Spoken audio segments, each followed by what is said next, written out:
алғысында зәулім ағаш көп.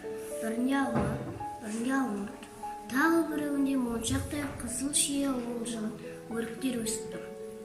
Ағаштардың арасында қызғылт бүлдіргендерде жасыл жапырақ арасында қылтиып бой көрсетеді. Есеннің аса бір күтетіні өзі егіп өсірген, гүлден тіккен шатыр сияқты дөңгелене өскен шоқ асыранды кірпісі электр шамы жанған кезде ағаштардың арасынан шығып жазық күркедегі керует астына кіріп кетеді. Ол керует астынан шығып қараңғы түнге жайнаған электр жарығына таңырқағанда кішкене тұмсығын шығарып қарап арасында зәулім ағаш көп. Бірінде алма, бірінде алмұрт, тағы біреуінде моншақтай қызыл шие уылжыған өріктер өсіп тұр. Ағаштардың арасында қызғылт бүлдіргендер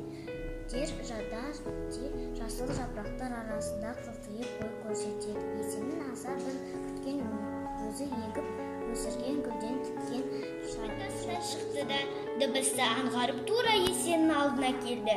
Сөйтті де әуенді анық тыңдағысы келгендей тұмсығын сәл көтеріп аз тұрды.